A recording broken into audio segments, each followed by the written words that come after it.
నమస్కారం ప్రియ చౌదరి గారు. నమస్తే అమ్మా. అంటే ప్రస్తుతం ఉన్నటువంటి జనరేషన్ చూస్తే మనకి ఏ విధంగా తయారైపోయిందంటే, జీవితంలో కష్టాలు పడో, బిజినెస్ లాస్ అయ్యో, లేదా ఫ్యామిలీకి సంబంధించినటువంటి ప్రాబ్లమ్స్లోనూ ఇరుక్కుపోయి 40 years రాగానే అలసిపోతున్నారు. రెస్ట్ ఆఫ్ ద లైఫ్ ఏంట్రా అని అంటే డిప్రెషన్కి వెళ్ళిపోవటము, సూసైడ్ చేసుకోవటము, లేదా ఎక్కడికన్నా వెళ్ళిపోయి మిగతా జీవితాన్ని గడిపేద్దాం, ఏంటి వీటితో సంబంధం లేకుండా అని జీవితం నాశనం చేసుకుంటున్న వాళ్ళు చాలామంది ఉన్నారు. 40 తర్వాత ఏం చేద్దాంరా అని అంటే వెనక్కి తిరిగి చూసుకుంటే ఏది కనిపించదు. అప్పటి వరకు బాగానే కష్టపడతారు, అప్పటి వరకు అక్కడే లైఫ్ని బాగానే లీడ్ చేస్తారు. దాని తర్వాత మాత్రం పునర్జన్మ తీసుకోవడానికి వాళ్ళు పడేటువంటి యాతన ఉంటుంది చూసారా, దాని నుంచి బయటపడితే ఓకే, కానీ బయటపడకుండా సూసైడ్ వరకు చాలామంది వెళ్తున్నారు. ఈ విషయం అందరికీ తెలిసిన దాని నుంచి బయటపడకుండా తిరిగే వాళ్ళు చాలామంది ఉన్నారు. అటువంటి వాళ్ళకి ఈ వీడియో ఖచ్చితంగా కావాలి. దానికి ఏం చెప్తారు మీరు? నిజంగా వ్యాలిడ్ క్వశ్చన్ నాగరాజ్ గారు. ఇవాళ రేపట్లో నా దగ్గరికి వచ్చే కేసెస్ కూడా నేను గమనిస్తున్నాను. మనుషులు కెరీర్ స్టార్ట్ చేయడంగానేనో, లేకపోతే బిజినెస్ స్టార్ట్ చేయగానేనో, లేకపోతే జీవితం స్టార్ట్ చేయగానేనో వాళ్ళు ఏమనుకుంటున్నారు అంటే ఇలా స్టార్ట్ చేయాలన్నంత వరకు మాత్రమే ఆలోచిస్తారు. అవును, ఓకే. ముందుకు వెళ్ళిన తర్వాత వచ్చేటటువంటి లాభాలను ఎలా వినియోగించాలి, సద్వినియోగం చేయాలి, ఆ ఆలోచనలు ఉండట్లేదు. అలాగే జీవితంలో కొత్త జీవితంలోకి అడుగుపెట్టిన తర్వాత కూడా ఒకవేళ జీవితంలో అనుకోని సంఘటనలు వాళ్ళ జీవితంలో జరిగితే హౌ టు ఓవర్కమ్ అనేటటువంటి ఆలోచన అనేది, అంటే మన పెద్దవాళ్ళు ఒక మాట చెప్పేవాళ్ళు, ముందు చూపు ఉండాలి. అవును. ఆ ముందు చూపు అనేది వాళ్ళ మనుషుల్లో కరువైంది. కారణం ఏంటి అనంటే ఇండివిజువల్ లైఫ్స్, ఇండివిజువల్ ఫ్యామిలీస్. మనకి ఇదివరకు పెద్దవాళ్ళు ఎందుకు ఉన్నారంటే తాతలు ఉన్నారు, తండ్రులు ఉన్నారు, తర్వాత మనం ఉన్నాము. 3 జనరేషన్లు కలిపితే ఒక ఫ్యామిలీ ఉండేది.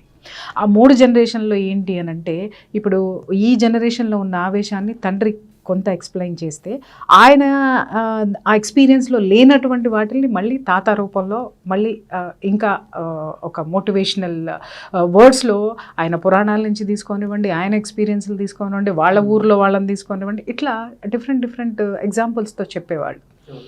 ఇప్పుడు ఏమవుతుందంటే మనిషి ఏం చేస్తున్నాడంటే నేను ఎదగలను, అది ఆత్మవిశ్వాసం. నేను మాత్రమే ఎదగలను, నీ యొక్క సహాయం నాకు అవసరం లేదు. ఓవర్ కాన్ఫిడెన్స్, అతి విశ్వాసం అంటారు. దాంతో ఏమవుతున్నాడు అని అంటే మొత్తం అందరినీ వదిలేసుకుని నేను తోపు అనుకొని బయటకు వచ్చేస్తున్నాడు. అది దేంట్లోనైనా తీసుకోండి, అంటే weather that is education, weather that is business, weather that is either that is education or business or studies or life, ఏదైనా సరే తీసుకోండి. నేను చేయగలను, కాన్ఫిడెన్స్, నేను మాత్రమే చేయగలను, ఓవర్ కాన్ఫిడెన్స్. ఆ జోన్లోకి వెళ్ళడం వల్ల ఏమవుతుంది అని అంటే మీరన్నట్టు ఆ కాన్ఫిడెన్స్ ఎప్పుడూ కూడా ఏం చేస్తుంది అని అంటే సపోర్టింగ్ని స్వీకరిస్తుంది. ఓవర్ కాన్ఫిడెన్స్ ఏం చేస్తుంది అని అంటే ఎవరిని కూడా స్వీకరించలేదు. మనల్ని, అంటే అక్కడ మనం మర్చిపోతున్నది ఏంటి అని అంటే మనల్ని మనమే స్వీకరించలేమని అర్థం అన్నమాట. సో ఇక్కడ మనిషి దెబ్బతింటున్నాడు. ఏమవుతుంది అని అంటే వయసు ఉన్నప్పుడంతా మనకి మనలో మానసికంగా కానివ్వండి, శారీరకంగా కానివ్వండి, దృఢత్వం ఉన్నంత వరకు కూడా మనం ఎంతటి కష్టాన్నైనా సరే 1 failure, 2 failures, 3 failures తట్టుకోగలుగుతాం. బట్ సర్టన్ ఏజ్ వచ్చేసరికి మనిషి ఏం చేస్తున్నాడు అని అంటే ఆలోచన రహితంగా మారిపోతున్నాడు. వయసులో ఉన్నటువంటి ఆలోచనలో ఉన్నటువంటి షార్ప్నెస్ తగ్గుతుంది. అవును. తర్వాత తీసుకునేటటువంటి నిర్ణయాల్లో ధైర్యం తగ్గుతుంది. అది ట్రూ అండి. తర్వాత చుట్టూ ఉన్నటువంటి పరిస్థితులన్నీ కూడా తనని ఒంటరితనంలో నిలబెట్టాయి అనేటటువంటి వాస్తవం అప్పటికి తెలుస్తుంది. తనేమనుకుంటాడు, వీళ్ళందరూ నన్ను దూరం చేసేసారని అనుకుంటాడు, కానీ తన యొక్క అటిట్యూడ్ తోటి తను దూరం అయిపోయాడు అనేది అతను ఆలోచించడం. ప్రత్యామ్నాయం దానికి రిజల్ట్ ఏంటి అని అంటే డిప్రెషన్ ఆర్ సూసైడ్. మీరన్నారు హౌ టు ఓవర్కమ్, ఎలా బయటికి రావాలి, సమస్యల సుడిగుండంలో చిక్కుకుపోయి ఉన్నాడు. ఇప్పుడు కుటుంబం సహకరించక ఒంటరివాడు అవనివ్వండి, కుటుంబంలో ఉన్నటువంటి గొడవలు అవనివ్వండి, కుటుంబంలో ఎవరు తనని చేరతీయనివ్వట్లేదు. అలాగే చెడు వ్యసనాలు ముఖ్యంగా నేను చెప్పేది. కొంతమంది ఎందుకు కుటుంబానికి దూరం అవుతారంటే కేవలం చెప్తున్నాను కదా, వాళ్ళ యాటిట్యూడ్ వల్ల. చెడు వ్యసనాలు ముఖ్యంగా ఒక మనిషిని 40 years వచ్చేసరికి ఒంటరితనంగా ఉండేసి ఒక మెంటల్ డిప్రెషన్లోకి తీసుకొని వెళ్ళిపోయి అది పర్వర్టెడ్గా మారి ఎదుటివాడిని చంపడము, తను చావటము, ఇలాంటి పర్వెట్టెడ్ ఆలోచనలకు వస్తాయి. లేదు, వ్యాపారంలో నష్టపోయామా, అంతా అయిపోయింది, 40 ఏళ్ళు వచ్చేసినాయి, ఇంకా నాకెవరు సపోర్ట్ చేస్తారు, నాకే పరిస్థితులు సపోర్ట్ చేస్తాయి, నాకేమీ లేదు అనేటటువంటి ఒక ఎండ్ డెసిషన్స్ అన్నమాట. అంటే దాన్ని ఏమంటారు, అంపశయ్య మీద ఉండి ఆపగింతలు పెట్టిన చందానికి ఒక మనిషి వచ్చేస్తాడు అనమాట. అప్పుడు అటువంటి వ్యక్తి, ప్రతి వ్యక్తి ఇలాంటి ఆలోచనలతో ఉన్నటువంటి వాళ్ళు ఒకే ఒక్క విషయాన్ని గుర్తు తెచ్చుకోండి. కళ్ళు రెండు గట్టిగా కళ్ళు మూసుకుంటే ఒకే ఒక్క పక్షి మనకి జీవితంలో ఎంతో అద్భుతమైనటువంటి పాఠాన్ని, అద్భుతమైనటువంటి ఇన్స్పిరేషన్ని మనకిస్తుంది. That is eagle. పక్షులలో రాజెవడు? గద్ద. ఎందుకన్నారు చెప్పండి? అటిట్యూడ్. ఇలాంటి యాటిట్యూడ్ ఉంది గద్దలో అనంటే చూడండి, గద్ద మనం కింద నుంచి చూస్తే అన్ని పక్షుల్ని మనం ఎగిరేటటువంటి ఆ హైట్ ఏదైతే ఉంటుందో చాలా తక్కువ ఉంటుంది. బట్ గద్ద చూడండి అసలు విపరీతంగా ఈ అన్నిటికంటే హై లెవెల్లో అది ఎగురుతూ ఉంటుంది ఆకాశంలో. అసలు చాలా కొన్ని వందల మైళ్ళ యోజనాల దూరం ఎగురుతూ కనిపిస్తుంది మనకి. అక్కడి నుంచి అలా ఎగిరేటటువంటి గద్ద చూడండి, కింద ఎక్కడో చిన్న కోడి పిల్ల. మనకి ఇక్కడున్నదే ఇక్కడ పడిన పెన్ను ఎత్తుక్కుంటానికే కళ్ళజోడు కావాలి మనకి. బట్ అన్ని వందల మైళ్ళ దూరంలో ఉన్నటువంటి గద్ద ఆ కింద ఉన్నటువంటి చిక్ని చూసి, ఆ కోడి పిల్లని చూసి ఎంత అసలు చూడండి దాని లక్ష్యం, దాన్ని పట్టుకోవాలంటే ఒక్కసారి గమనించండి ఎలా వస్తుందనంటే ఎక్కడా కూడా దాని యొక్క ఆ టార్గెట్ ఆ ఛేదించడానికి అసలు ఎంత అద్భుతంగా ఉంటుంది. అసలు దాన్ని చూస్తే చిన్నప్పుడు నేను చూసి మెస్మరైజ్ అయ్యేదాన్ని అనమాట. ఎక్కడో ఎగురుతూ ఉండేది, ఇలా వచ్చే సప్పన ఆ చికెన్ పట్టుకుని వెళ్ళిపోతుంది. ఎంత వేగంగా వస్తుందో అంతే వేగంగా వెళ్తుంది. అంటే దాని యొక్క లక్ష్యం ఆహారం ఆ రోజు సంపాదించాలి అనంటే అది చూడండి, దాని కాన్సన్ట్రేషన్ చూడండి, దాని విజన్ పవర్ చూడండి, ఎంత షార్ప్ పవర్, చూపు, టార్గెట్, అది ఎట్లా రీచ్ అయింది, తీసుకొని వెళ్ళిపోతుంది. ఇంకొకటి ఏంటంటే గద్ద ఎప్పుడు కూడా అప్పటికప్పుడు వేటాడి తింటుంది. ఫ్రెష్ ఇవాళ వండుకొని ఫ్రిడ్జ్లో పెట్టుకొని మనం ఎల్లుండి తర్వాత తింటాం. బద్ధకం. దాని పేరు ఏంచి పెడతాము అంటే టైం లేదు, పాడైపోతున్నాయి. కానీ అది నీ శరీరంలో వేస్తే నీ శరీరం ఎంత పాడైపోతుంది ఈ రోజు నీకు తెలియదు, 40 తర్వాత తెలుస్తుంది నీకు అది నీ శరీరానికి ఎంత చేటు చేస్తుందని. ఎందుకు గద్ద అంత షార్ప్గా ఉంటుంది, అంత స్ట్రాంగ్గా ఉంటుంది? కారణం దాని ఆహారపు అలవాటు కూడా. ఓకే, సెకండ్ థింగ్, గద్ద ఎప్పుడు చూడండి ఒకటే ఫ్లై చేస్తుంది, లేదా మిగిలిన గద్దలతో ఫ్లై చేస్తుంది. ఎప్పుడు కూడా ఇంకొక పక్షితోటి మనం చూడండి, వేరే పక్షులు అన్నీ ఒక చోట 10 కలగలిసి మనం గింజలు వేసామనంటే 4 రకాల 5 రకాల పక్షులు వచ్చి తినేసిపోవటం మనం చూస్తాం, కలిసి ఉండటం చూస్తాం, కిచకిచలాడుకోవటం చూస్తాం మనం. బట్ ఒక గద్ద అక్కడ వచ్చి నిలబడిందంటే ఒక్క పక్షి అన్న చుట్టుపక్కల ఉంటుందా? అవును, ఉండదు, కెనాట్, ఉండనివ్వదు. అంటే దాని షార్ప్నెస్ కానివ్వండి, దాని ఇండివిజువాలిటీ కానివ్వండి, దాని ఆత్మవిశ్వాసం కానివ్వండి, అంత స్ట్రాంగ్ ఎందుకు ఉంటుందంటే బికాజ్ ఆఫ్ ఇట్స్ యాటిట్యూడ్. రెండో విషయం అండి, సమస్యల సుడిగుండం మాట్లాడతాం. ఒక తుఫాను వర్షం పడింది అనుకోండి, పక్షులన్నీ టప్ ఎక్కడికి వెళ్ళిపోతాయి? నెస్ట్లోకో, ఒక చెట్టు కొమ్మలకో, ఎక్కడో చోట వాటి షెల్టర్ చూసుకొని వెళ్ళిపోతాయి. తుఫాన్ వచ్చింది అనుకోండి, ఏం చేస్తాయి? ఉంటే దాని నెస్ట్ స్ట్రాంగ్గా ఉంది అని అంటే బతికుంటుంది, లేదు చెట్టు మీద ఉందంటే ఏదో ఒక విధంగా అది పడి చచ్చిపోతుంది. అక్కడ ప్రొటెక్షన్ అనేది ఉండదు. బట్ గద్ద ఏం చేస్తుందో తెలుసా అండి? It flies upon the clouds, above the clouds. ఏ సృష్టిలో ఈ బీభత్సం ఏదైతే జరుగుతుందో ఆ బీభత్సాన్ని అధిగమించి అది ఫ్లై చేస్తుంది. అంటే ఎంత స్టామినా దానికి ఉంది, ఎంత కాన్ఫిడెన్స్ దానికి ఉంది. అందుకే గద్దని పక్షులలో రాజు అన్నారు. అందుకే అది ఎప్పుడైనా సరే చూడండి, ఒక ఆత్మవిశ్వాసం ఉన్నటువంటి మనిషిని గద్దతో పోలుస్తారు. తర్వాత గద్దని ఒక నిజంగా చెప్పాలి అనంటే మన మత గ్రంథాల్లో కూడా గద్దకి ఒక ప్రత్యేకమైనటువంటి స్థానం ఉంది. విష్ణుమూర్తి వాహనం ఏంటండి? అలాగే బైబిల్లో కూడా దాన్ని స్పిరిచువల్ దీని కింద పోలుస్తారు అన్నమాట. ఎందుకుంది అంటే బికాస్ ఆఫ్ ఇట్ క్వాలిటీస్. దానిలో ఉన్నటువంటి క్వాలిటీస్ వల్లనే అది దేవుడికి వాహనమైన ఆ యొక్క దైవ మత గ్రంథాల్లోనైనా ఒక స్పిరిచువల్ ప్లేస్ని సంపాదించుకున్నది అది. బికాస్ ఆఫ్ ఇట్స్ యాటిట్యూడ్ కదా, ఇంత గొప్పగా చెప్పుకున్నాం. ఏమండి ఇవన్నీ ఉన్నాయి, అంత ఎగరాలి, ఇది మాత్రమే అనుకుంటున్నారా? దీనికి మించి ఒక అద్భుతమైనటువంటి వెర్షన్ మనం గద్దలో మనం చూస్తాం. మనం ఏంటండి అదే? ఇప్పుడు మీరు అడిగారు 40 రాగానే సతికిలు పడిపోతారండి. అవును. గద్ద లైఫ్ స్పాన్ 70 years తెలుసా?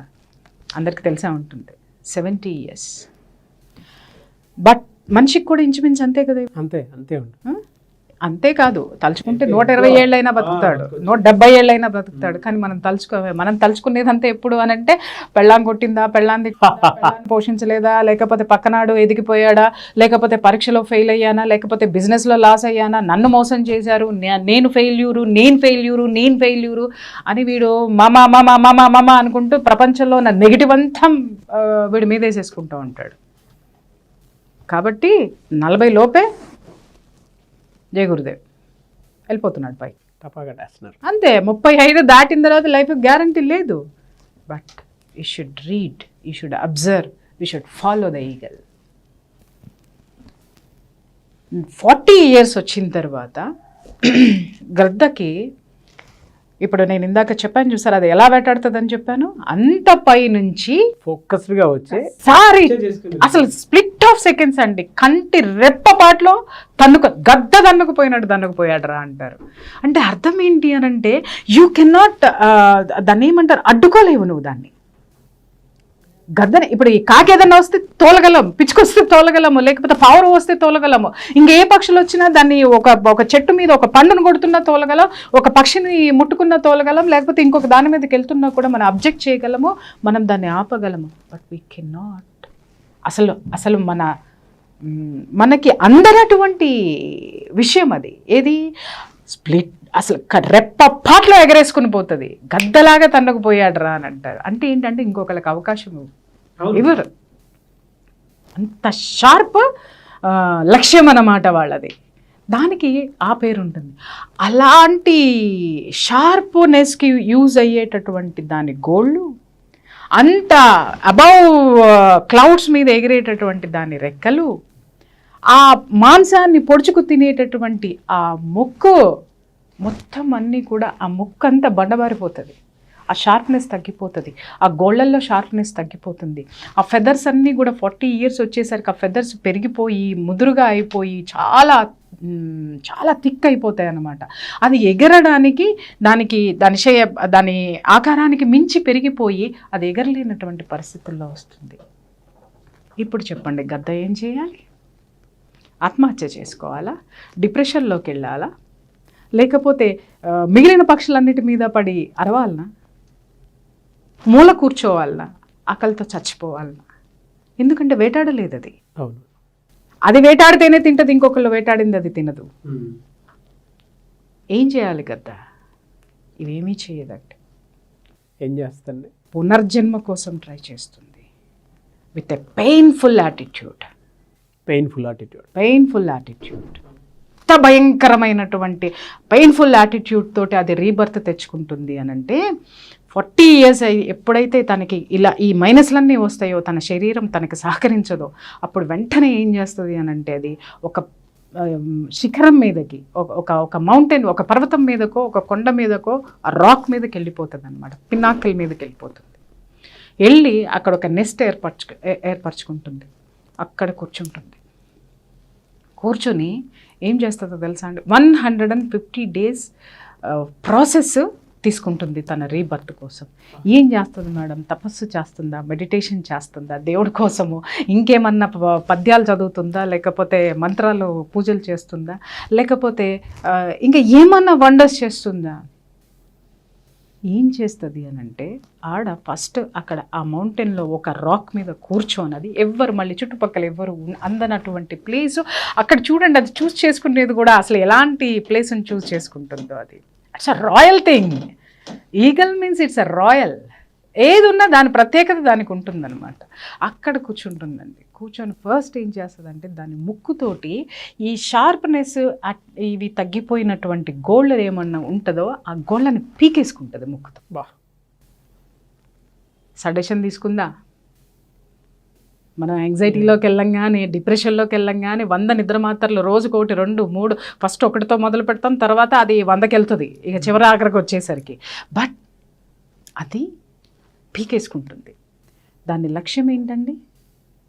తను జీవించాలి. ఎలా జీవించాలి? తనలాగే జీవించాలి. తన యాటిట్యూడ్ ఏది ఉందో ఆ యాటిట్యూడ్ని తను మళ్ళీ తిరిగి తెచ్చుకోవాలి. ఆ షార్ప్నెస్ తనకు కావాలి. అది ఒక్కటే లక్ష్యం గద్దలో ఉంటుంది. ఇది ఏముండదు, పీకేసుకుంటుందండి. తర్వాత ఆ బీక్ ఏదైతే ఉంటుందో, ఆ ముక్కు ఏదైతే ఉంటుందో, టకా టకా టకా టకా టకా రాక్ వేసి కొట్టి కొట్టి కొట్టి కొట్టి కొట్టి అది ఊడిపోయేటట్టు కొట్టేస్తుంది. గోల్డ్ ఫస్ట్ పీకేసుకుంటుంది, తర్వాత ఏమవుతుంది? ముక్కు ఊడిపోతుంది. It takes some days time. మళ్ళీ గోరు మళ్ళీ పెరుగుతుంది. ముక్కు ఎలా పెరుగుతుంది? కొత్తగా, షార్ప్నెస్గా. ఫస్ట్ తనకి ఎలా ఉందో ఒరిజినల్, తన యొక్క ఒరిజినాలిటీ ఫస్ట్ ఈ రెండిటి ద్వారా సంపాదించుకుంటుంది. అగైన్ ఇవి 2 స్ట్రాంగ్ అయిన తర్వాత ఏం చేస్తుందంటే నెక్స్ట్ స్టెప్, దానికి అడ్డుగా ఉన్నది ఏంటి? ఫెదర్స్. ఈ ముక్కుతోటి, ఈ గోళ్ళతోటి దాని ఫెదర్స్ పీకేసుకుంటుంది. మొత్తం పీకేస్తుంది. ఆ ఫెదర్స్ పీకేసుకొని న్యూడ్. మళ్ళీ కొన్ని రోజులు ఆ ఫెదర్స్ మళ్ళీ కొత్తగా పుడతాయి. అప్పుడు ఇట్ టేక్స్ 150 days ప్రాసెసింగ్. అప్పుడు లేస్తుందండి మళ్ళీ గద్దరాజు. Yes, I'm the king, I'm strong, this is eagle. ఒక్కసారి తల ఎదిలించి మళ్ళీ జీవితాన్ని స్టార్ట్ చేస్తుంది. 150 days మాత్రమే ఒక బాధను అనుభవించింది, అది ఆకలిని అనుభవించింది. అది బట్ దేనికోసం అనుభవించింది అనంటే పునర్జన్మ. దాని యాటిట్యూడ్ అది తెచ్చుకోవడం కోసము, తనను తాను మళ్ళీ జన్మించటం కోసము ఆ బాధను భరిస్తుంది. మళ్ళీ ఒక రీబర్త్ తీసుకుని ఉంటుంది. మళ్ళీ ఐఎమ్ ద ఈగల్ బయటకు వస్తుంది. ఇక్కడ మనిషి ఏం చెయ్యాలి ఆ పరిస్థితుల్లో? కష్టాలు ఎప్పుడూ కూడా మనకి కూడా ఉండవండి, మనమే కూడా పెట్టుకుంటాం, తెచ్చుకుంటాం, కూడా ఆలోచిస్తాం కాబట్టి అవి మనతో కూడా ఉంటాయి.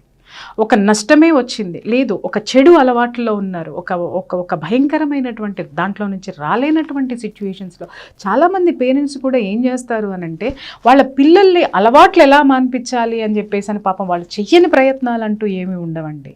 ఎన్నో చేస్తూ ఉంటారు. కానీ ఇక్కడ వాళ్ళు ఫెయిల్యూర్ అవుతుంది ఎక్కడ అనంటే ఎవరైతే వ్యక్తి ఉన్నారో వాళ్ళల్లో ఒక మార్పుని తీసుకొచ్చేటటువంటి ప్రయత్నం చేయాలి. నువ్వు మారాలి.